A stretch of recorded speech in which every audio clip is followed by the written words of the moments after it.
Alright, so video to log number 2, and as you can see, I've already logged into my program right here, and it looks a little bit different. The main menu is because I've actually deleted the shift summary and the daily summary, so now only the admin can access those buttons.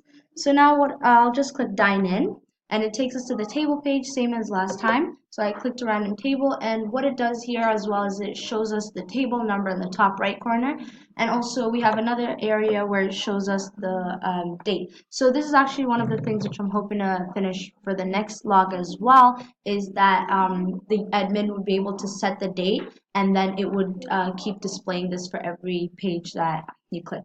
So I'll just click breakfast, and then it takes us to a new page here, and this is actually a breakfast menu page.